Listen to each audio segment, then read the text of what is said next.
Okay, good morning, students. Welcome to EduCraft Academy, Crafting Young Mind.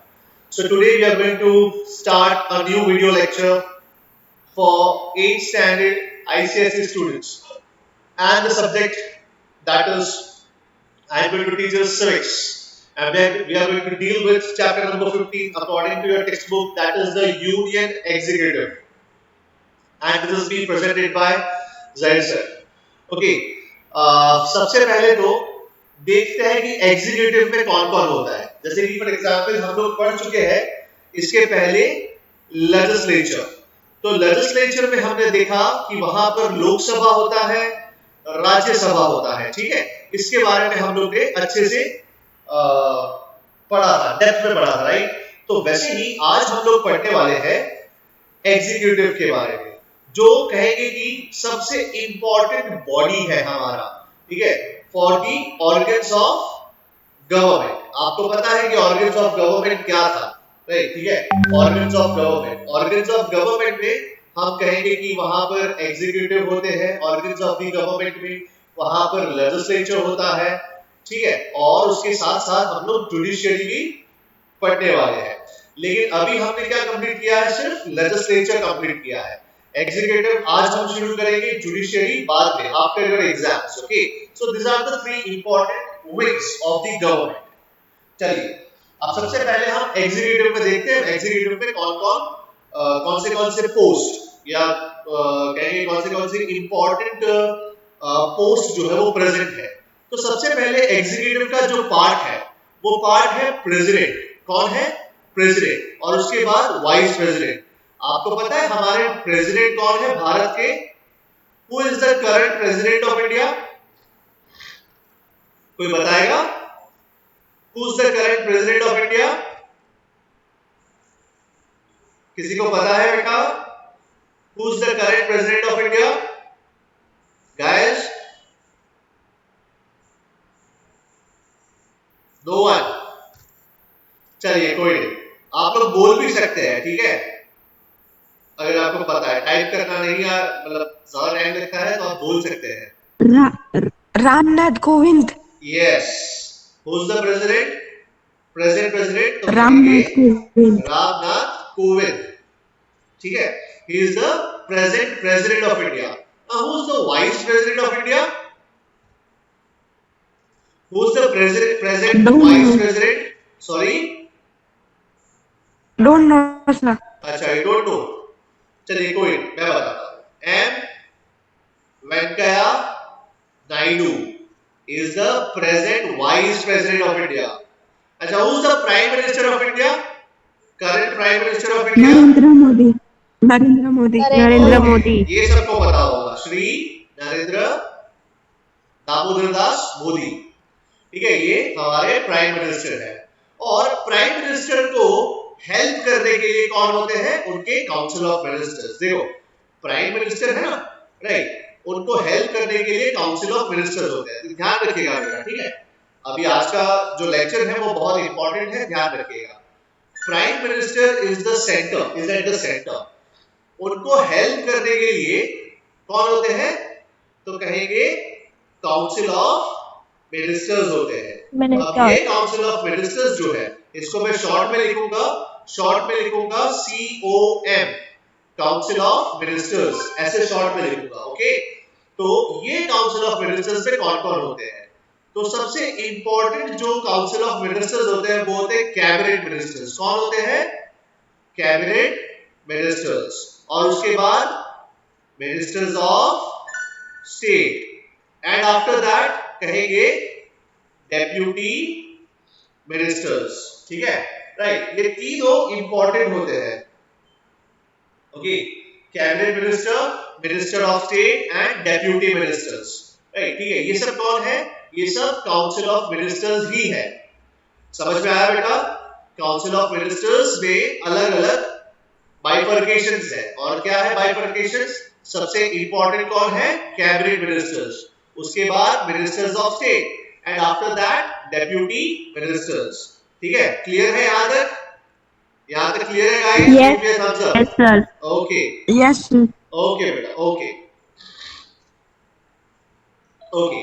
चलिए, अब ये सब मिला के कौन बनते हैं? यूनियन एग्जीक्यूटिव बनते हैं। मतलब they consist of what? They comprise of this union executive. ठीक है, हमारा यूनियन एग्जीक्यूटिव है, उसके अंदर कौन कौन है? President, vice president, prime minister and his council of ministers. ठीक है, राइट। सबसे पहले क्या लिखा है? The executive. एग्जीक्यूटिव का काम क्या होता है? तो एग्जीक्यूटिव का काम होता है कि जो लॉ बनाता है हमारा पार्लियामेंट, उसको एनफोर्स करे, उसको इंप्लीमेंट करे। राइट, ये एग्जीक्यूटिव का हमारा काम है। What is the work of the executive? Executive क्या करता है? एग्जीक्यूटिव जो हमारा लेजिस्लेचर जो लॉ बनाता है, उस लॉ को एनफोर्स करता है, या लेट अस से इंप्लीमेंट करता है। क्या करता है? इंप्लीमेंट करता है। ठीक है, the president is the executive head of the Indian Republic. All the executive powers are vested. Vested का मतलब given. Are given to him. Okay, right? तो सारे के सारे जो executive powers है, ये किसको दिए गए हैं? प्रेसिडेंट को दिए गए हैं। हमारे प्रेसिडेंट जो है, हमारे प्रेसिडेंट साहब जो है, वो एग्जीक्यूटिव के हेड है। He is the head of all the executive. Okay? ठीक है, तो यहां पर सिर्फ इतना ही लिखा है। अब आगे देखते हैं। अब हम ईच इंडिविजुअल पोस्ट को, राइट, हम इसको पढ़ने वाले हैं। सबके बारे में थोड़ा डिटेल में हम जानेंगे। राइट, ठीक है। तो देखिए, याद रखिए, प्रेसिडेंट कौन बन सकता है? तो प्रेसिडेंट कहेंगे कि जो इंडियन सिटीजन है वही बन सकता है। ओके, तो ये उनकी क्वालिफिकेशंस में हम डिस्कस करेंगे। लेकिन यहां पर क्या लिखा है? लिखा है the president of India is the head of the state. कौन है वो? He is the head, right? वो सबसे ऊपर है। किसके? स्टेट के। यहां पर स्टेट का मतलब क्या है? कंट्री है। Okay, don't get confused. State का मतलब क्या होता है बेटा? कंट्री होता है। स्टेट का मतलब ऐसा नहीं कि गुजरात स्टेट, महाराष्ट्र स्टेट, या लेट अस से Punjab, Haryana, not like that. Okay, यहां पर स्टेट का मतलब कंट्री है।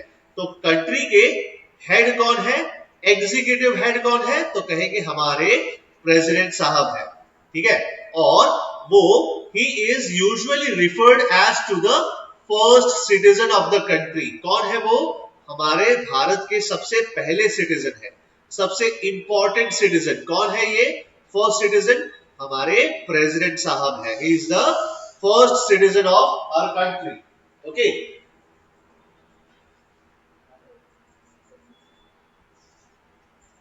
ओके, ठीक है। अब देखिए क्या लिखा है। लिखा है all the executive powers are vested in him and are exercised with the advice of the prime minister and his council of ministers। तो क्या बोला है? बोला है कि प्रेसिडेंट साहब जो है, इनके पास सारे पावर्स है। All the powers are with the president. लेकिन प्रेसिडेंट को एडवाइस कौन करता है? भाई, उनको सलाह मशवरा कौन देता है? तो कौन देता है? हमारे प्रधानमंत्री देते हैं। और प्रधानमंत्री with the help of his council of ministers. ठीक है, तो ये सारे लोग मिलकर क्या करते हैं? प्रेसिडेंट को एडवाइस करते हैं, और प्रेसिडेंट उनकी एडवाइस पे सारे पावर्स को कहेंगे एक्ट करता है, सारे पावर्स के ऊपर एक्ट करता है। जो भी उनके पावर्स है, वो सारे पावर्स पे प्राइम मिनिस्टर और काउंसिल ऑफ मिनिस्टर्स की एडवाइस पे प्रेसिडेंट साहब क्या करते हैं? उन पावर्स को एग्जीक्यूट करते हैं, उन पावर्स को एंजॉय करते हैं, उन पावर्स को एक्शन देते हैं। ठीक है, क्लियर है यहां तक? ठीक है, राइट। जस्ट अ मोमेंट, मैं आता हूं।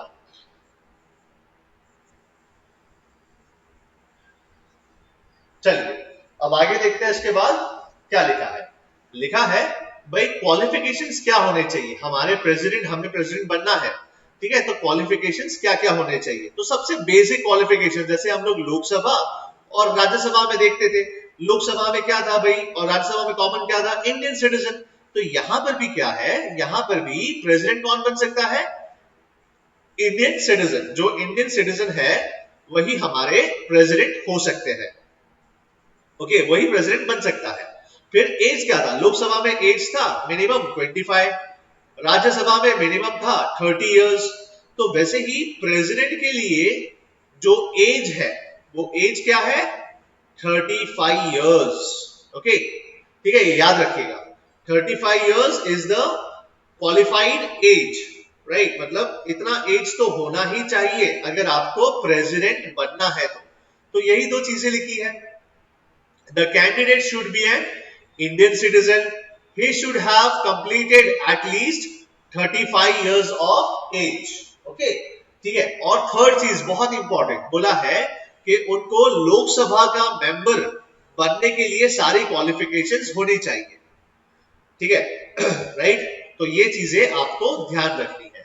चलिए अब नेक्स्ट देखते हैं। इसके बाद आता है टर्म ऑफ ऑफिस। बोले ये अपनी ऑफिस कितने समय तक संभाल सकते हैं, ठीक है। तो कहेंगे कि इनका जो टर्म है वो टर्म ऑफ ऑफिस कितना है, 5 इयर्स। जैसे मेंबर ऑफ लोकसभा का टर्म क्या था बेटा, मेंबर ऑफ लोकसभा का टर्म था 5 इयर्स। मेंबर ऑफ राज्यसभा का टर्म क्या था, 6 इयर्स। तो वैसे ही प्रेसिडेंट, जो प्रेसिडेंट है उनका जो ऑफिस का टर्म है वो कितना है, same as Lok Sabha, that is 5 years.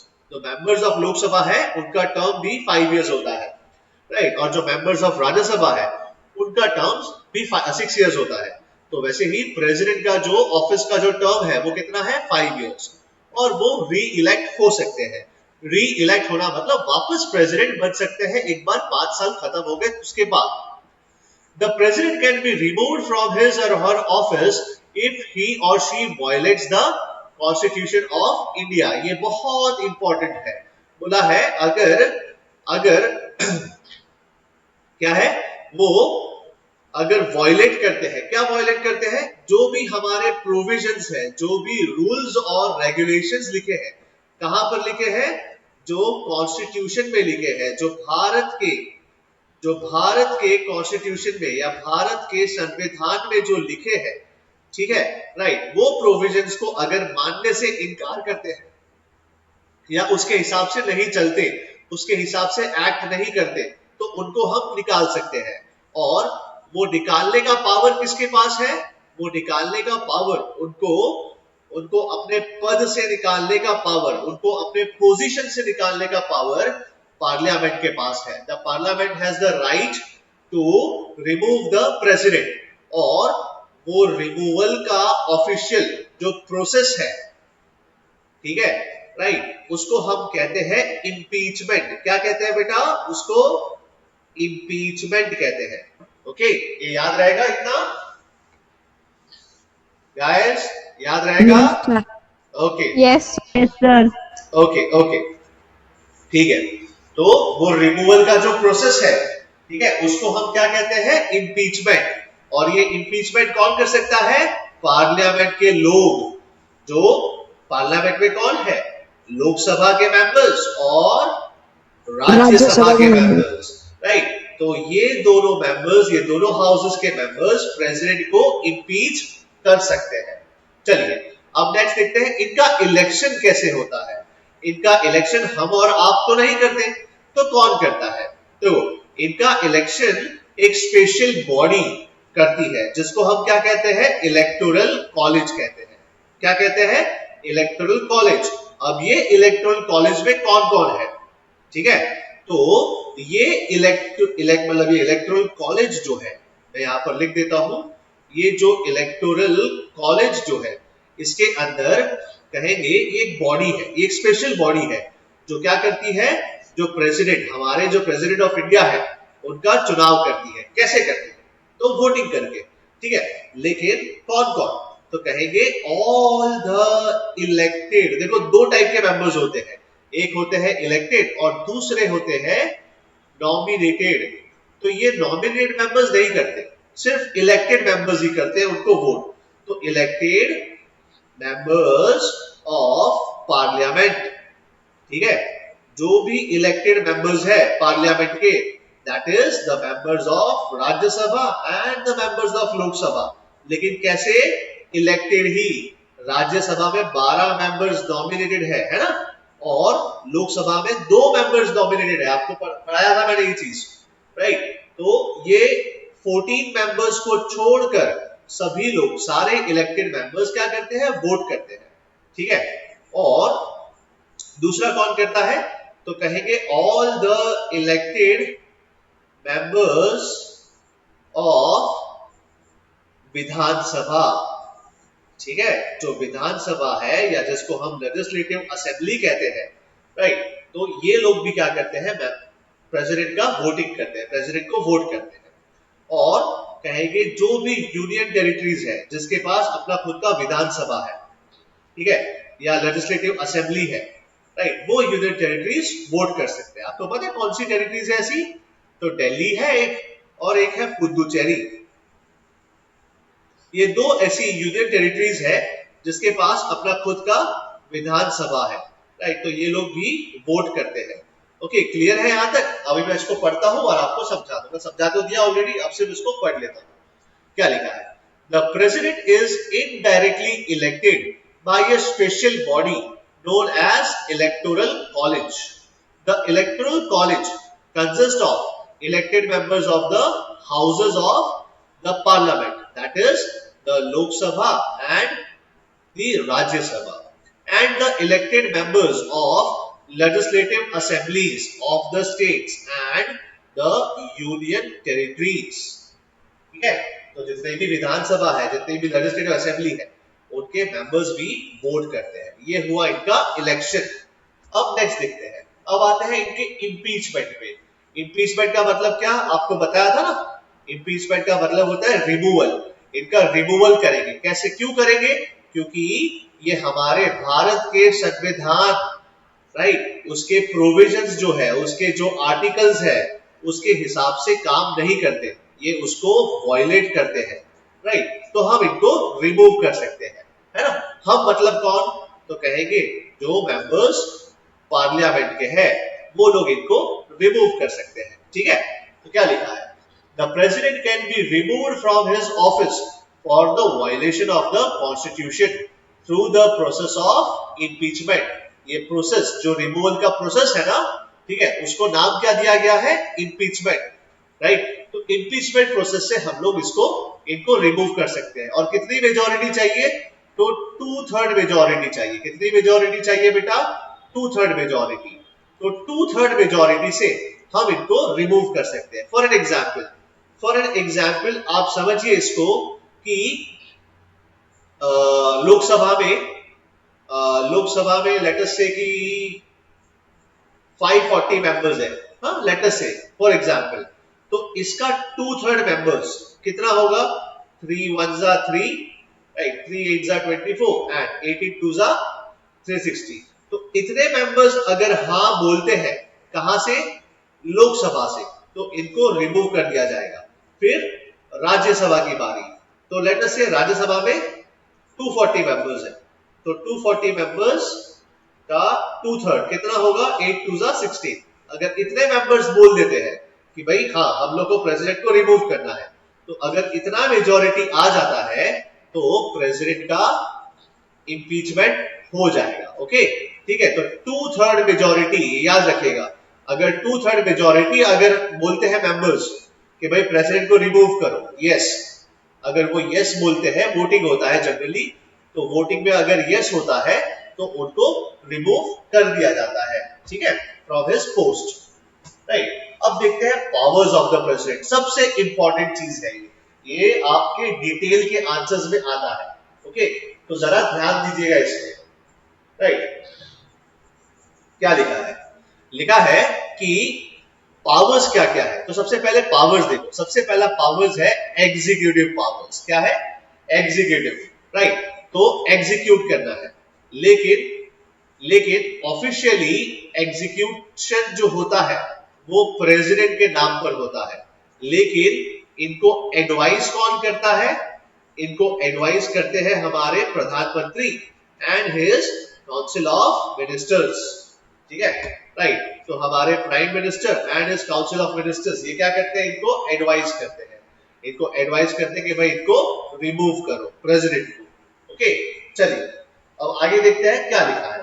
तो powers of the president, powers of the president, उसमें हमको बहुत सारे पावर्स है, लेकिन हमारे बुक में शायद इंक्लूडेड पावर्स है, वो है एग्जीक्यूटिव, फिर दूसरा आता है जुडिशियरी पावर्स, ठीक है, फिर आता है फाइनेंशियल पावर्स। ये तीन बहुत इंपॉर्टेंट पावर्स है जो हमें ध्यान रखते हैं। ये पावर्स ऑफ द प्रेसिडेंट है, ओके राइट, तो जरा ध्यान रखिएगा। सबसे पहले एग्जीक्यूटिव पावर्स। तो एग्जीक्यूटिव पावर्स का मतलब क्या है? कुछ नहीं, पावर टू अपॉइंटमेंट। ठीक है, अपॉइंट करने का पावर जो है वो किसके हाथ में है? वो हमारे प्रेसिडेंट के हाथ में। अब अपॉइंटमेंट किसका? अपॉइंटमेंट कहेंगे भारत में, इंडिया में जो की पोस्ट है, जो इंपॉर्टेंट पोस्ट है, ठीक है, तो वहां पे अपॉइंटमेंट किसका होता है? अपॉइंटमेंट प्रेसिडेंट का होता है। मतलब कि president has the power to appoint someone on the key post, right, जो इंपॉर्टेंट पोस्ट है भारत की।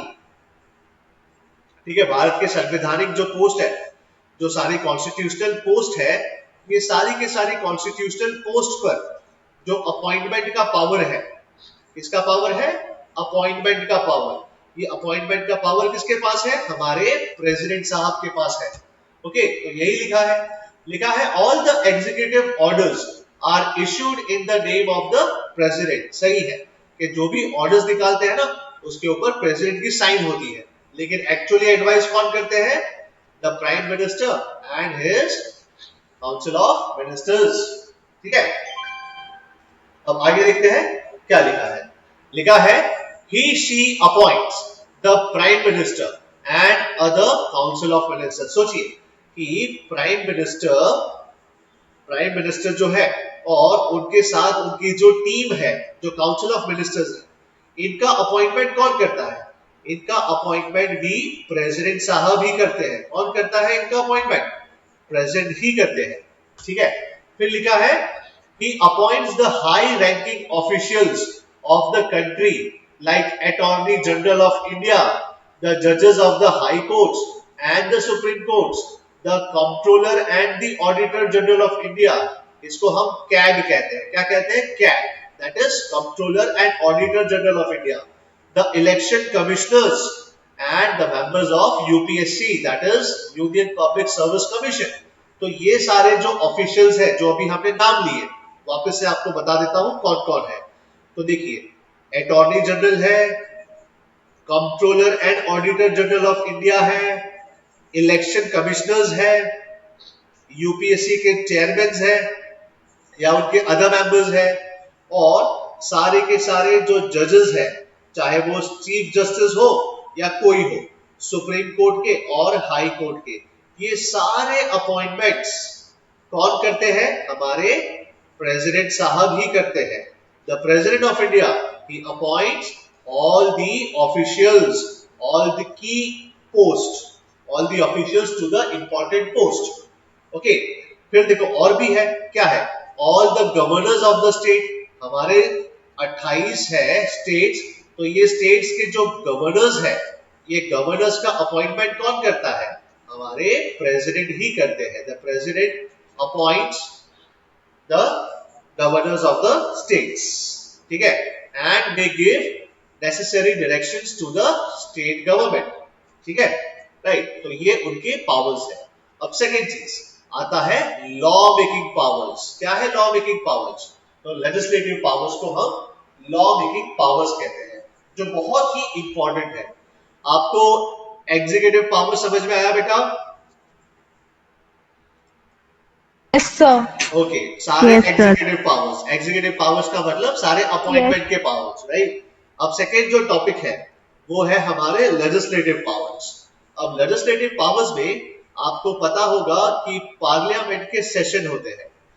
मैंने आपको नो दिस पढ़ाया था, पता है? नो दिस और पार्लियामेंट के 3 सेशन होते हैं, बजट, मॉनसून और विंटर। याद आया कुछ? BMW। Yes, sir. यस, तो ये जो Yes, सेशंस sir. है, यस, ये जो सेशंस है पार्लियामेंट के, ये पार्लियामेंट के सेशंस को बुलाने का मतलब होता है समन। समन का मतलब होता है टू कॉल, किसी को बुलाना। ठीक है, तो समन करना मतलब बुलाना, टू कॉल, राइट। और प्रोरोग का मतलब होता है टू एंड। ठीक है, या टू कैंसिल भी कह सकते हैं, लेकिन टू एंड रखिए। तो समन बुलाने का मतलब बुलाना है, और प्रोरोग करना है मतलब जाने के लिए बोलना है। ठीक है, तो ये बुलाना और जाना, that is someone and prorogue. ठीक है, राइट। तो ये पावर किसके पास है? ये पावर हमारे प्रेसिडेंट साहब के पास है। ठीक है, राइट। तो प्रेसिडेंट साहब क्या करते हैं, देखो क्या लिखा है, द प्रेसिडेंट में समन और प्रोरोग, दैट इज प्रोरोग का मतलब क्या है, declares the end of the session of the parliament. ठीक है, and can dissolve the Lok Sabha on the advice of the prime minister. Right, तो ये वाला चीज आपको ध्यान रखना है। समन का मतलब क्या होता है, टू कॉल। प्रोरोग का मतलब क्या होता है, टू एंड। तो पार्लियामेंट के सेशंस को बुलाना और पार्लियामेंट सेशंस को खत्म करना, ये पावर किसके पास है, हमारे प्रेसिडेंट साहब के पास ये पावर्स है।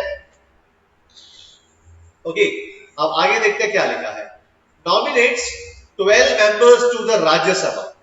ठीक है, क्या करते हैं ये राज्यसभा में 12 मेंबर्स को नॉमिनेट करते हैं और लोकसभा में 2 मेंबर्स को नॉमिनेट करते हैं। ये आपको सिखा चुका हूं ऑलरेडी। ठीक है, राइट। तो यही लिखा है कि he nominates 12 members to the Rajya Sabha and 2 members to the Lok Sabha। Okay, ठीक है, तो ये चीज ध्यान रखिएगा। फिर नेक्स्ट देखते हैं क्या लिखा है। लिखा है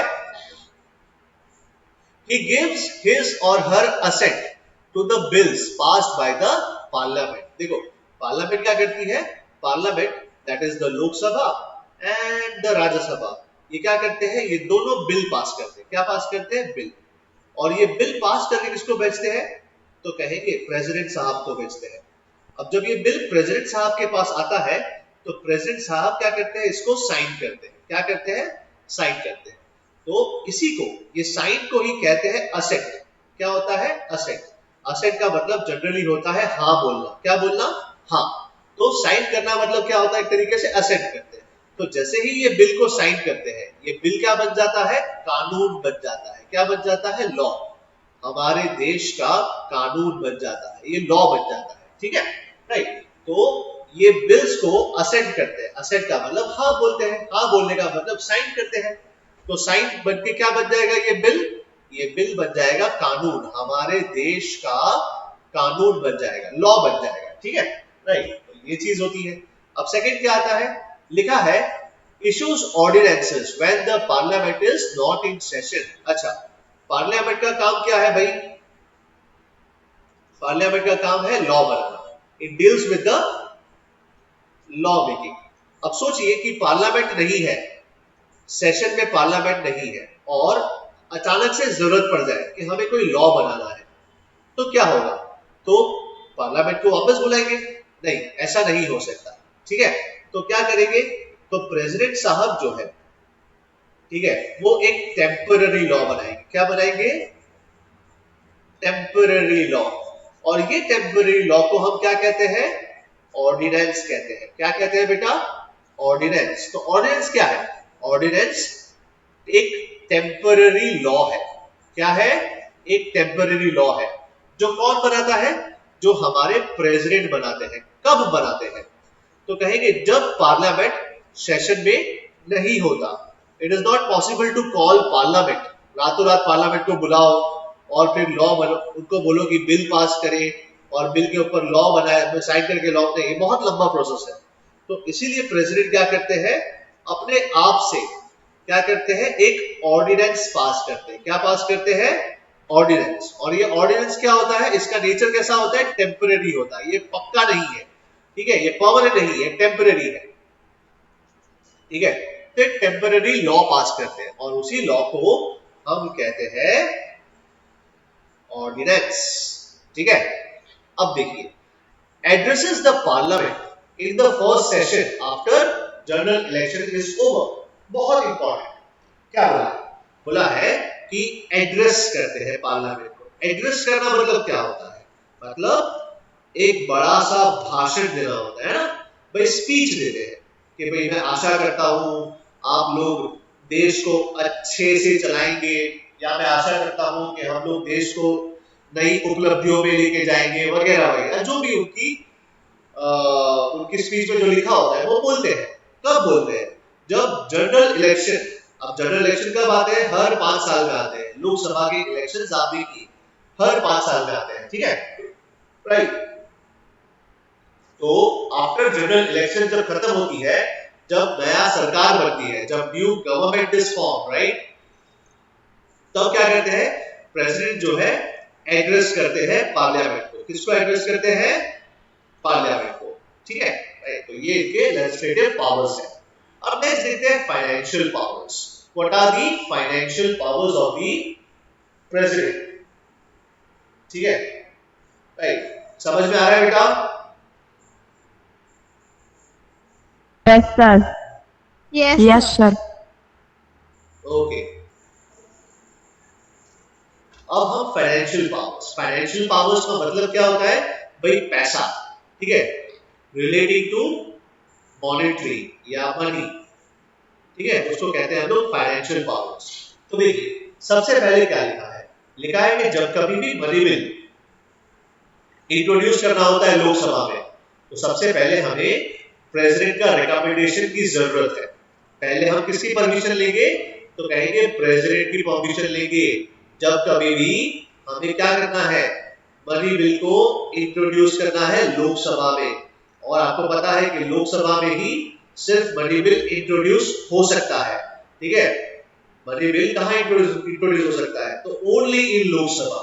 तो लोकसभा में जब हमें इंट्रोड्यूस करना है मनी बिल, तो हमें प्रेसिडेंट की सबसे पहले रिकमेंडेशन या लेटर से उनकी परमिशन लेनी पड़ती है। सेकेंड बोला है the president can draw money from the contingency fund of India. ये कंटीजेंसी फंड क्या है? तो एक स्पेशल फंड है, मॉनेटरी फंड है, ठीक है, जहां पर सारा पैसा संभाल के रखा जाता है। क्यों रखा जाता है? क्योंकि जब भी कोई इमरजेंसी आए, कोई भी आपदा आए, आपदा का मतलब समझते हो ना? आपदा का मतलब होता है कोई ऐसा इमरजेंसी आ जाए एक तरीके से, राइट, ठीक है, तो हमें पैसा चाहिए। अचानक से पैसा कहां से लाएंगे? तो कहां से लाएंगे? ये कंटीजेंसी फंड ऑफ इंडिया से लाएंगे, ठीक है। अब नेक्स्ट देखते हैं क्या लिखा है। लिखा है the president can draw money from the contingency fund of India, that is the special monetary fund, right, of India in times of emergencies like natural disasters. कहीं अर्थक्वेक आया, कहीं बाढ़ आई या कुछ भी आया, तो नेचुरल डिजास्टर्स के पॉइंट ऑफ व्यू से हम क्या कर सकते हैं? यहाँ पर हम लोग पैसा निकाल सकते हैं। अचानक से हम लोग मतलब प्रेसिडेंट निकालेंगे और वो क्या करेंगे? देश के भले के लिए, जो उस नेचुरल डिजास्टर में जिनको इफेक्ट हुआ है, तो वो इफेक्ट्स को और थोड़ा कम करने के लिए या उनको हेल्प करने के लिए हम लोग क्या करेंगे? प्रेसिडेंट क्या करेंगे? यहाँ से पैसा देंगे, ठीक है, राइट। अब देखते हैं नेक्स्ट क्या लिखा है। The annual budget is laid before the parliament on behalf of the president. भाई बजट सेशन में जो बजट रखते हैं हमारे फाइनेंस मिनिस्टर रखते हैं। कौन रखते हैं? हमारे फाइनेंस मिनिस्टर। और ये फाइनेंस मिनिस्टर बजट जो रखते हैं, ये बजट किसके बिहाफ पे रखते हैं? ये रखते हैं on the behalf of the president, ठीक है, बस यही लिखा है। अब आते हैं next, judicial powers. Judicial powers का मतलब एक तरीके से जजमेंट देना है ना, इसको हम जुडिशियल पावर्स ही कह सकते हैं। अब बताइए अब कोर्ट क्या करता है? कोर्ट क्या करता है? किसी की पनिशमेंट को माफ करता है, किसको पनिश करता है वगैरह वगैरह, है ना, ठीक है। तो कोर्ट इन सब चीजों से डील करता है। तो यहाँ पर भी स्पेशल केसेस में क्या होता है कि प्रेसिडेंट के पास भी ऐसे कुछ जुडिशियल पावर्स है, जहां पर वो किसी को पार्डन कर सकते हैं। पार्डन का मतलब क्या होता है? किसी को माफ करना, ठीक है, कि भाई उसकी सजा कम कर दो, उसकी फांसी की सजा को थोड़ा बहुत लो, मतलब उम्र कैद में बदल दो वगैरह वगैरह। तो यही लिखा है। लिखा है the president can grant pardon or reduce the punishment given to a convict, ठीक है, राइट। तो ये कन्विक्ट कौन है? कन्विक्ट का मतलब जिसने क्राइम किया है, राइट, क्रिमिनल जो कन्विक्ट है, राइट। तो उसका जो सजा है, उसकी जो सजा है, राइट, ये सजा को प्रेसिडेंट क्या कर सकते हैं? कम कर सकते हैं या फिर माफ कर सकते हैं। क्या कर सकते हैं? माफ, राइट। तो ये सारी चीजें हो सकती है। अब नेक्स्ट देखते हैं, the president is not answerable to any court for his executive powers, right, ठीक है, तो वो अपने पावर्स जो एक्सरसाइज करता है, ठीक है, राइट, तो उनके खिलाफ हम लोग कोई कोर्ट में नहीं जा सकते, नो, राइट, क्यों, क्योंकि वो पावर्स जो वो एंजॉय करते हैं वो किसके बिहाफ पे करते हैं, on the advice of prime minister and his council of ministers, right, ठीक है, तो वैसा नहीं हो सकता। अब नेक्स्ट, ये भी बहुत इंपॉर्टेंट है, बोला है no criminal case can be launched against the president in any court during his term of office, ये बहुत इंपॉर्टेंट है, उनके खिलाफ हम कोई क्रिमिनल केस शुरू नहीं कर सकते, we can not start a criminal case against him, कब तक, जब तक वो प्रेसिडेंट की पोस्ट पर है, ठीक है, तब तक हम उनके खिलाफ कोई भी क्रिमिनल केस पास नहीं कर सकते, या क्रिमिनल केस हम लोग नहीं कर सकते, ठीक है, राइट। अब नेक्स्ट देखते हैं, नेक्स्ट जो टॉपिक है वो है इमरजेंसी पावर्स, ठीक है, एक्सक्यूज मी, अच्छा, अब ये इमरजेंसी पावर्स क्या होते हैं, देखो, इमरजेंसी पावर्स है ना, कुछ स्पेशल ऐसी कंडीशन आती है, ऐसी सिचुएशन आती है जहां पर हमारा जो देश है, दैट इज भारत, ठीक है, ये भारत देश पे कोई ऐसा संकट आने वाला है, ठीक है, जो हम पहले से ही जान चुके हैं, तो हम क्या लगाते हैं, प्रेजेंट क्या लगाते हैं, इमरजेंसी लगा देते हैं, जहां पर सारे नागरिक, ठीक है, उनके राइट्स जो है, कुछ राइट्स जो है, राइट, वो छीन लिए जाते हैं, मतलब उनसे बोले कि आप कुछ दिन आप ये राइट्स को एंजॉय नहीं कर सकते, ठीक है, एक तरीके से ये इमरजेंसी पावर्स है। जैसे आपने देखा ना लॉकडाउन, तो लॉकडाउन में आपका कौन सा फंडामेंटल राइट ले लिया गया था, पता है, फ्री मूवमेंट का, है ना, राइट, आप लोग बाहर नहीं निकल सकते, लेकिन ये इमरजेंसी नहीं थी, ये कंडीशन थी, है ना, तो क्या है, एक तरीके से ये भी एक राइट था आपका, right to freedom of movement, ये कहीं ना कहीं कुछ हद तक, कुछ पोर्शन में हमसे छीन लिया गया था, right, in special cases, other than special cases हम लोग ऐसे बाहर नहीं निकल सकते थे, तो वैसा ही क्या है, यहाँ पर भारत में भी ऐसे कुछ इमरजेंसी प्रोविजंस हैं, ठीक है, जिसको हम 3 पार्ट्स में डिवाइड करते हैं। सबसे पहला जो टाइप है वो आता है नेशनल इमरजेंसी, उसके बाद आता है प्रेसिडेंट्स रूल, ठीक है, और उसके बाद आता है फाइनेंशियल इमरजेंसी, ठीक है, राइट, तो ये 3 टाइप की इमरजेंसीज है, national emergency, president's rule and we can say financial emergency, ये 3 इमरजेंसीज जो है, ठीक है, वो हम देखेंगे, मतलब हम इसमें जानेंगे क्या क्या है। देखो, सबसे पहला बोला है नेशनल इमरजेंसी, ये कौन सा है, नेशनल इमरजेंसी, ये कब लगाई जाती है, तो बोला कि भाई हमारे भारत पे कोई संकट है, कोई हो सकता है बाहर से कोई हमला कर रहा है, बाहर से कोई कंट्री हमें तो क्या कहते हैं, हमें मतलब कोई अटैक करने वाला है एक तरीके से, ठीक है, तो हम लगा सकते हैं इमरजेंसी, या भारत के अंदर ही कुछ ऐसी सिचुएशन खड़ी हो गई है जहां पर वॉर होने वाली है, यहाँ जहां पर मतलब कि जो नॉर्मल जो पीस है ना, राइट, वो खराब होने वाला है, तो उसकी वजह से हम लोग क्या लगाते हैं, नेशनल इमरजेंसी लगाते हैं। यहाँ पे हम लोग लगाते हैं, मतलब कौन है, मतलब है कि हमारे प्रेसिडेंट लगाते हैं, तो क्या लिखा, the president can declare emergency when the security of the country, है ना, या ऑफ आवर कंट्री कौन है भाई, यहाँ per hour country that is Bharat, ठीक है, दैट इज इंडिया, तो इनको थ्रेटेड है, राइट, इनको ऐसा मतलब थ्रेटेड है, मतलब संकट आने वाला है, किससे, वॉर से, एक्सटर्नल वॉर से, और by an internal arm rebellion, ठीक है, अंदर कुछ भारत के अंदर ही ऐसे कुछ प्लानिंग चल रही है कि भारत को हम लोग संकट में डाल दे, ऐसे कुछ, राइट, तो उस हिसाब से हम लोग इमरजेंसी लगाते हैं। अब सेकंड वाली आती है, सेकंड वाली क्या है, प्रेसिडेंट्स रूल, ओके, तो प्रेसिडेंट रूल कब लगाते हैं, कोई स्टेट पे लगाया जाता है, जैसे गुजरात स्टेट है, यहाँ पर स्टेट अभी कंट्री नहीं है, यहाँ पर स्टेट का मतलब है गुजरात, महाराष्ट्र, राइट, कर्नाटका, गोवा वगैरह वगैरह एक्सेट्रा, तो ये पर्टिकुलर स्टेट्स पे क्या लगाई जाती है, इमरजेंसी लगाई जाती है। क्यों लगाई जाती है, क्योंकि वो स्टेट्स जो है वो ठीक से हमारे संविधान के हिसाब से, ठीक है, जो कॉन्स्टिट्यूशनल प्रोविजंस है उसके हिसाब से काम नहीं कर रहे, राइट। तो क्या है यहां पर हम लोग इमरजेंसी लगा सकते हैं, ओके, ठीक है। तो ये होता है कॉन्स्टिट्यूशनल इमरजेंसी, या we can say president's rule. The president can declare emergency in a state where there is a total breakdown of constitutional machinery, मतलब वो स्टेट जो है, ठीक है, वो ठीक से कॉन्स्टिट्यूशन के हिसाब से नहीं चलना चाहता, it doesn't wants to follow the constitution, या it is not following the constitution. तो क्या होता है, the president can declare such type of emergency. अब देखिए क्या लिखा है, नेक्स्ट आता है फाइनेंशियल इमरजेंसी। अब हमें लगता है कि देश में भारी गिरावट आने वाली है, मतलब पैसों से लेकर तंगी आने वाली है, इन्फ्लेशन आने वाला है,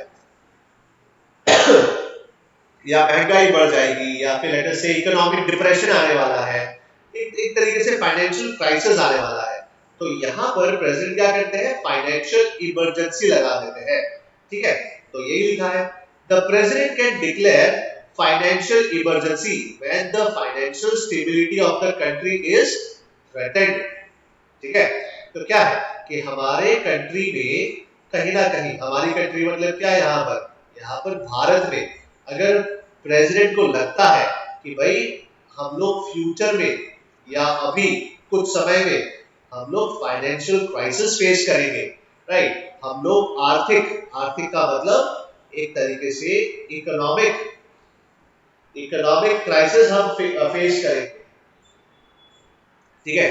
तो ये इकोनॉमिक क्राइसिस को फेस करने के लिए, राइट, ठीक है, क्या है, मतलब हमें कहीं ना कहीं पैसा कम वापरना है, और इसीलिए हम लोग क्या लगाएंगे, फाइनेंशियल इमरजेंसी लगा देते हैं। प्रेसिडेंट साहब क्या करते हैं, फाइनेंशियल इमरजेंसी लगा देते हैं, ओके, ठीक है। तो आज के लिए इतना ही रखते हैं।